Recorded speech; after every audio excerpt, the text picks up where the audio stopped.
পদত্যাগ আমরা বলছি 48 ঘন্টার মধ্যে আমরা যে দাবিগুলো জানিয়েছি আমাদের দৃশ্যমান উন্নতি না দেখি, আইন শৃঙ্খলা পরিস্থিতির উন্নতি যদি 48 ঘন্টার মধ্যে না হয়, চিরুনি অভিযান চালিয়ে জঙ্গি লীগ, খুনি, সন্ত্রাসীদের গ্রেপ্তার না করা হয়, অস্ত্রোদ্ধার না করা হয়, সেই ক্ষেত্রে আমাদের দৃশ্যমান পরিবর্তন না দেখি সেই ক্ষেত্রে আমরা এই 3 উপদেষ্টার পদত্যাগের দাবিতে আমরা আন্দোলন শুরু করব। জি না, আমাদের এখানে যে ডাকসুর ভিপি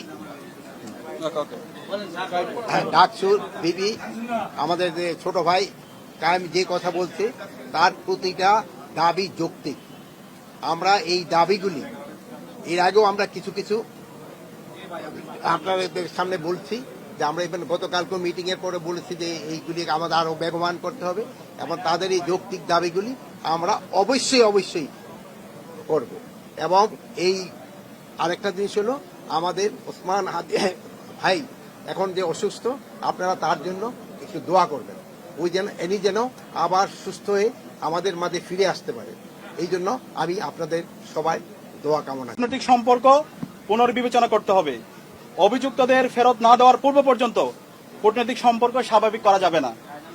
এই দাবি অনতিবিলম্বে না মানা হলে এবং আইন শৃঙ্খলা পরিস্থিতি দৃশ্যমান পরিবর্তন না দেখাতে পারলে স্বরাষ্ট্র উপদেষ্টা, আইন উপদেষ্টা এবং পররাষ্ট্র উপদেষ্টাকে পদত্যাগ করতে হবে।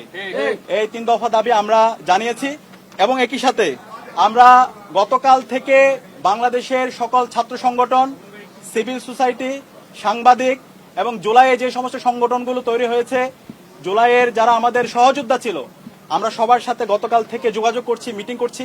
ছাত্রদল, ছাত্র শিবির, ইন্ডিপেন্ডেন্ট অ্যাক্টিভিস্ট এবং বামপন্থী সংগঠন, ইসলামিক সংগঠন এবং সব ধরনের নাগরিক, ছাত্র এবং নাগরিকদের সাথে আমরা যোগাযোগ করেছি। আমরা সারা দেশে সবাইকে ঐক্যবদ্ধ হওয়ার জন্য আমাদের ফেসিবাদের বিরুদ্ধে, আমাদের কমন এনিমি ভারতের যে যারা বাংলাদেশে দাসত্ব কায়েম করতে চায় এবং একই সাথে এই পতিত ফেসিস্টদের বিরুদ্ধে আমাদের ঐক্যবদ্ধ হওয়ার জন্য আমরা সবার সাথে কথা বলেছি এবং সকল ফেসিবাদ বিরোধী যারা আন্দোলন সংগ্রাম করেছে সবাই একমত হয়েছে এবং খুব দ্রুতই সকল ফেসিবাদ বিরোধী আমরা যারা জুলাই একসাথে নেমেছিলাম আমাদের সম্মিলিত কর্মসূচি আপনারা দেখতে পাবেন। এবং একই সাথে আমরা সারা দেশের মুক্তিকামী ছাত্র জনতাকে আহ্বান করছি, আমাদের প্রত্যেকটা পাড়ায় পাড়ায়, প্রত্যেকটা ওয়ার্ডে ওয়ার্ডে আমরা যেন দেশের আমাদের নাগরিকদের নিরাপত্তা নিশ্চিত করার জন্য আইন শৃঙ্খলা রক্ষায় আমরা যেন গণকমিটি গঠন করি, যে গণকমিটির মাধ্যমে যারা ফেসিবাদের দোষর আছে, খুনি হাসিনা এবং তার দোষর, নিষিদ্ধ ছাত্রলীগ, যুবলীগ, সন্ত্রাসীদেরকে আইডেন্টিফাই করে তাদেরকে যেন থানায় দেওয়া হয় এবং তাদের বিরুদ্ধে যেন ব্যবস্থা নেওয়া হয়। এবং সেই জায়গায় স্বরাষ্ট্র মন্ত্রণালয় নিশ্চিত করেছেন আমাদের যে গণকমিটি গঠিত হবে তাদেরকে সার্বিকভাবে আইন শৃঙ্খলা রক্ষাকারী বাহিনী তাদেরকে সহযোগিতা করবে। এবং যেই দিল্লি আজকে খুনি হাসিনা এবং তার দোষরদেরকে, সন্ত্রাসীদেরকে আশ্রয় দিচ্ছে এবং দিল্লি থেকে আমাদের বাংলাদেশকে বিভিন্নভাবে উত্তপ্ত করার চেষ্টা করা হচ্ছে, সেই দিল্লির সাথে আমাদের যে পররাষ্ট্র মন্ত্রণালয় আছে, পররাষ্ট্র মন্ত্রণালয়ের কূটনৈতিকভাবে তাদের বিরুদ্ধে আমাদের যে সম্পর্ক সেটাকে পুনর্বিবেচনা করতে হবে। এবং আজকে আমাদের আরেকটি বিষয় আমরা নিন্দা জানাচ্ছি, প্রধান নির্বাচন কমিশনার সে আজকে একটা মন্তব্য করেছে, যে মন্তব্যে সে বলেছে উসমান হাদির উপর যেই হামলা হয়েছে সেটা একটা বিচ্ছিন্ন ঘটনা। আমরা পুরো ছাত্র জনতার পক্ষ থেকে আমরা এই ধরনের মন্তব্যের তীব্র নিন্দা এবং ঘৃণা জ্ঞাপন করছি।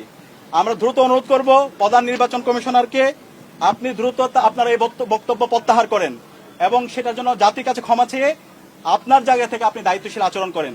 তফসিল ঘোষণার পর থেকে আমরা চাই এই দেশের সকল নাগরিকরা একটা সুস্থ পরিবেশে নির্বাচন এবং ভোট দেওয়ার জন্য, সুতরাং ফ্রি ফেয়ার ক্রেডিবল ইলেকশন করার জন্য নির্বাচন কমিশনার থেকে শুরু করে আইন শৃঙ্খলা রক্ষাকারী বাহিনী সবার দায়িত্বশীল আচরণ করা দরকার। একই সাথে রাজনৈতিক দলগুলো দায়িত্বশীল আচরণ করবে। এবং সর্বশেষ আমরা দেখতে পাচ্ছি সারা দেশের যে আদালতগুলো আছে, আইনজীবীরা আছে, বড় অঙ্কের টাকার বিনিময়ে এই পতিত ফেসিস্টদের মামলাগুলো প্রত্যাহার করার জন্য, তাদের জামিনের জন্য তারা কাজ করছে। আমরা ছাত্র সমাজের পক্ষ থেকে হুঁশিয়ার করছি, এই যারা গণহত্যাকারী এবং শিশু হত্যাকারী এবং যারা আমাদের ভাই বোনদেরকে মেরে রক্তাক্ত করেছে, এই সন্ত্রাসীদের পক্ষে যারা অবস্থান নেবে তাদেরকে আমরা সামাজিকভাবে বয়কট করব এবং তাদের তালিকা আমরা সামাজিকভাবে সবাইকে জানিয়ে দেব।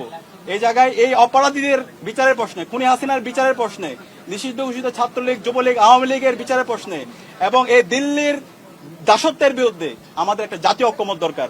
আমরা আশা রাখছি বাংলাদেশপন্থী যারা আছে, দীর্ঘ ফেসিবাদ বিরুদ্ধে যারা আন্দোলন করেছে, আমরা সবাই ঐক্যবদ্ধভাবে আমাদের এই ফেসিবাদের পতিত ফ্যাসিস্টদের বিরুদ্ধে এবং খুনি হাসিনার বিচারের প্রশ্নে আমরা ঐক্যবদ্ধভাবে আমরা আমাদের আন্দোলন সংগ্রাম জারি রাখবো এবং যে 3 দফা দিয়েছি এই 3 দফা যদি দ্রুত সময়ের মধ্যে আমরা যদি এটা কার্যকর ব্যবস্থা দেখতে না পারি তাহলে আমরা সারা দেশের মুক্তিকামী ছাত্র জনতাকে সাথে নিয়ে আমরা জুলাইয়ে যেভাবে রাজপথে নেমেছিলাম তার চাইতে আরো শক্তিশালীভাবে আমরা রাজপথে নেমে আমরা গণ আন্দোলন গড়ে তুলব এবং আমাদের পুরো জুলাই যে আজকে বিপ্লব সেটাকে আজকে বিভিন্নভাবে ব্যাহত করার চেষ্টা করছে এটাকে একটা পূর্ণাঙ্গ বিপ্লব দেওয়ার জন্য আমরা আমাদের লড়াই সংগ্রাম জারি রাখবো ইনশাআল্লাহ। যে আমাদের দাবির পরিপ্রেক্ষিতে স্বরাষ্ট্র উপদেষ্টা জাহাঙ্গীর আলম সাহেবকে আমাদের দাবি সম্পর্কে পদত্যাগ আমরা বলছি 48 ঘন্টার মধ্যে আমরা যে দাবিগুলো জানিয়েছি আমাদের দৃশ্যমান উন্নতি না দেখি, আইন শৃঙ্খলা পরিস্থিতির উন্নতি যদি 48 ঘন্টার মধ্যে না হয়, চিরুনি অভিযান চালিয়ে জঙ্গি লীগ খুনি সন্ত্রাসীদের গ্রেপ্তার না করা, অস্ত্র উদ্ধার না করা হয়, সেই ক্ষেত্রে আমাদের দৃশ্যমান পরিবর্তন না দেখি সেখানে, সেই ক্ষেত্রে আমরা এই 3 উপদেষ্টার পদত্যাগের দাবিতে আমরা আন্দোলন শুরু করব। জি না, আমাদের এখানে যে ডাকসুর ভিপি আমাদের যে ছোট ভাই কায়েম যে কথা বলছে তার প্রতিটা দাবি যৌক্তিক। আমরা এই দাবিগুলি এর আগেও আমরা কিছু কিছু আপনাদের সামনে বলছি যে আমরা ইভেন গতকালকে মিটিং এর পরে বলেছি যে এইগুলি আমাদের আরো বেগবান করতে হবে এবং তাদের এই যৌক্তিক দাবিগুলি আমরা অবশ্যই করব।